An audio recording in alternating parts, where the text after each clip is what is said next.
میں ہمیشہ یہی کہتا ہوں کہ یہ بات کوئی بڑی بات نہیں ہے کہ امام کہیں کہ ہم کہیں کہ وہ ہمارے مولا ہیں۔ مزے کی بات یہ ہے کہ مولا خود فرمائیں کہ وہ میرے ماننے والا۔ مولا کا بھی فرمان ہے کہ جب مدینے سے چلنے لگے تو امام نے ارشاد فرمایا کہ میری جنگ صرف یزید کے ساتھ نہیں ہے بلکہ ہر اس شخص کے ساتھ میری جنگ ہے جس کے اندر یزیدی کردار پایا جاتا ہے۔ انسان کوئی مولا کا عزادار، مولا کا ماننے والا 10 دن مولا کی عزاداری کر لے تو 11ویں دن یعنی 11ویں محرم کو اس کے اندر تبدیلی آنی چاہیے۔ السلام علیکم ناظرین، آپ کا میزبان مبشر حسن حاضر خدمت ہے۔ ناظرین، اس وقت ہم موجود ہیں بحریہ ٹاؤن میں، جہاں پر ایک بہت بڑے پیمانے پر عزاداری کا سلسلہ جاری و ساری ہے، اور یہاں پر ہم آئے ہیں امام بارگاہ جاگیر علی اکبر میں۔ اس وقت میرے ساتھ موجود ہیں محمد رضا اسدی صاحب، جو یہاں پر نائب خطیب ہیں اور مؤذن بھی ہیں، اور ماشاءاللہ اپنی ذمہ داریاں بہت کمال طریقے سے نبھا رہے ہیں، اور ان سے بات کریں گے محرم کے حوالے سے کہ آخر یوں 10 محرم تک محرم الحرام میں مجالس برپا کی جاتی ہیں، اس کا مقصد کیا ہے، فکر حسین کیا ہے، اس پر بات کریں گے۔ السلام علیکم جی۔ جی وعلیکم السلام۔ اسدی صاحب بہت شکریہ، آپ نے ٹائم دیا۔ جزاک اللہ۔ اچھا یہ بتائیے گا کہ ذکر حسین سب کر رہے ہیں، فکر حسین کیا تھی؟ بسم اللہ الرحمن الرحیم۔ بہت شکریہ آپ کا بھائی۔ ذکر حسین بہت ضروری ہے، لیکن ذکر حسین کے ساتھ ساتھ فکر حسین بہت امپورٹنٹ چیز ہے کہ آپ ذکر ضرور کریں، کیونکہ ذکر ہوگا تو فکر آئے گی۔ تو فکر حسین یعنی دیکھیں یہ جو کربلا بپا ہوئی وہ ہوئی کیوں، آپ اس چیز کو سمجھیں کہ یزید جو ہے وہ دین رسول اللہ صلی اللہ علیہ وآلہ وسلم سے انکار کر چکا تھا کہ کوئی وحی نہیں آئی، کوئی آیت نازل نہیں ہوئی، کچھ نہیں ہوا، قرآن کا انکاری ہو گیا تھا، اور جو نئی نئی چیزیں وہ اس میں شامل کرنا چاہتا تھا، حلال حرام کو مکس کر رہا تھا۔ تو امام حسین علیہ السلام نے اسی لیے قیام کیا کہ تاکہ دین رسول اللہ صلی اللہ علیہ وآلہ وسلم باقی رہے، اللہ کی توحید باقی رہے، نبی کی نبوت باقی رہے، اور یہ ساری چیزیں دین کی بقا کے لیے امام مظلوم کربلا نے اپنی قربانی دی، اور اپنے رفقاء اور اہل بیت علیہم الصلوۃ والسلام کربلا میں شہید ہوئے۔ تو ہمیں یہ چاہیے کہ جہاں ہم ذکر اہل بیت کر رہے ہیں ہمیں فکر حسین پہ بھی غور کرنا چاہیے کہ یعنی جب انسان کوئی مولا کا عزادار، مولا کا ماننے والا 10 دن مولا کی عزاداری کر لے تو 11ویں دن یعنی 11ویں محرم کو اس کے اندر تبدیلی آنی چاہیے۔ واہ واہ واہ، یہی میسج ہے۔ اس کے کردار کو جو ہے نا چینج ہونا چاہیے کہ جو پہلے وہ غلطی کرتا تھا، جو گناہ پہلے کر رہا تھا، جو عمل کر رہا تھا، اس کو چھوڑنا پڑے گا، اور ہمیں کمی ہو، جی کمی ہو، اور اسے راہ حسین پہ چلنا پڑے گا۔ اگر حسین کے ماننے والے بننا چاہتے ہیں تو زبانی دعووں سے آگے عمل کر کے دکھانا پڑے گا، اور یہی جو ہے فکر حسین ہے۔ اور یہ مولا کا بھی فرمان ہے کہ جب مدینے سے چلنے لگے تو امام نے ارشاد فرمایا کہ میری جنگ یزید کے ساتھ نہیں ہے،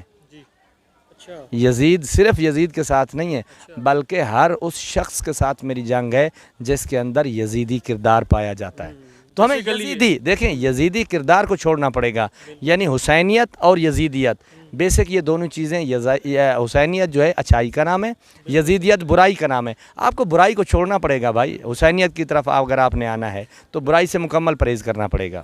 بالکل ٹھیک ہو گیا۔ اچھا اسدی صاحب یہ بتائیے گا کہ ذوالجناح پاک جو ہے اس کا ایک کانسیپٹ بہت وسیع ہے مذہب اہل تشیع میں، تو اس حوالے سے تھوڑی روشنی ڈالیے گا کہ ذوالجناح پاک جو ہے، ذوالجناح ویسے بھی لایا جا سکتا ہے، کپڑا ڈال کے بھی لایا جا سکتا ہے، تیار کر کے کیوں لے کے آتے ہیں، اس کے پیچھے کیا راز ہے؟ دیکھیں ایک تو یہ شبیہ ذوالجناح ہے یا باقی جو زیارات برآمد ہوتی ہیں عزاداری کے حوالے سے، ایک وہ کیفیت طاری کرنی ہوتی ہے، اس منظر کو یاد کرنا ہوتا ہے، اور دوسری بات یہ ہے کہ وہ کیونکہ امام کی سواری ہے، امام کی سواری ہو تو اس اہتمام سے اسے مومنین کے سامنے لایا جائے کہ کیا شان ہے، کیا وفا کی ہے ذوالجناح نے، تو اس کو اہتمام کے ساتھ جو ہے نا مومنین کے سامنے لایا جاتا ہے۔ اسی طرح ہمارے لیے بھی یہ ہمیں بھی یہ کرنا چاہیے کہ کیونکہ ہم مولا کے ماننے والے ہیں، مولا کے حبدار ہیں، مولا کے عزادار ہیں، تو ہمیں اپنے آپ کو بھی ویسے تیار کرنا چاہیے، اپنے آپ کو ویسا تیار کرنا چاہیے، اپنے کردار کو ایسا بنانا چاہیے کہ جس کردار کو دیکھ کے ہمارے امام خوش ہوں۔ امام یعنی جب قیامت کے دن ہمارا آمنا سامنا ہوگا امام سے، تو مزے کی بات میں ہمیشہ یہی کہتا ہوں کہ یہ بات کوئی بڑی بات نہیں ہے کہ امام کہیں کہ ہم کہیں کہ وہ ہمارے مولا ہیں۔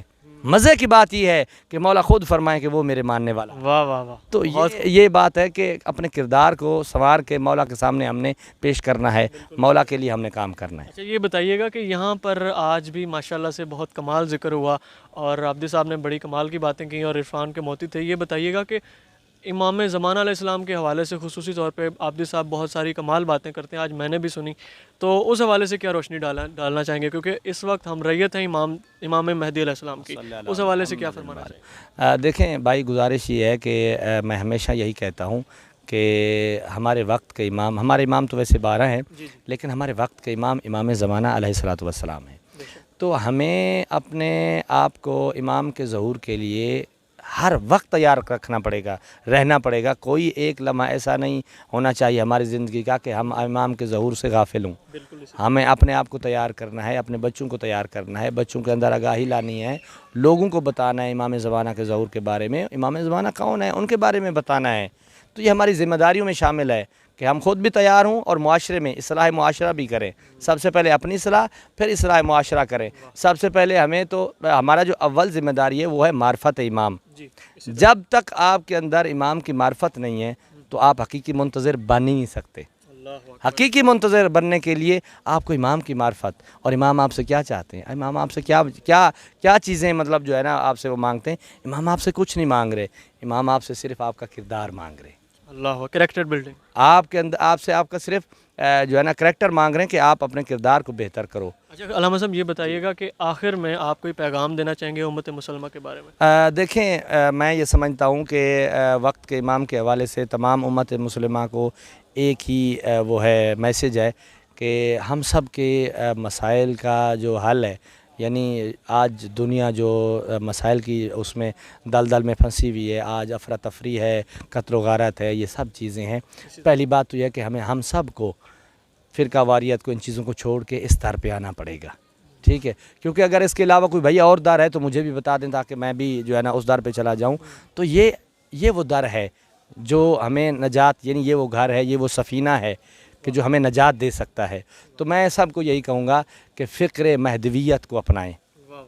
یعنی اب جو ہے نا سب لوگ, کیونکہ ہم سب کے اور مولا کے ظہور کے لیے ہر فرقہ ویسے مانتا ہے امام مہدی علیہ السلام, برحال سب کے اپنے اپنے کچھ نظریات ہیں, تھوڑی سی چینجنگ ہے.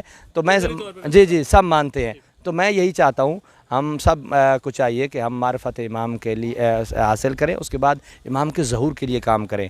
اور امام کا بھی یہی حکم ہے کہ میری ظہور کے لیے دعا کرو, کیونکہ جب امام کا ظہور ہوگا تو ہم سب کے مسائل خود بخود حل ہو جائیں گے اور ساری باتیں ختم ہو جائیں گی. بسم اللہ. بہت شکریہ اسدی صاحب, آپ نے ٹائم دیا. ناظرین اسدی صاحب کی ساری گفتگو سنی, اپنے میزبان مبشر حسن کو دیجیے اجازت. اللہ نگہبان.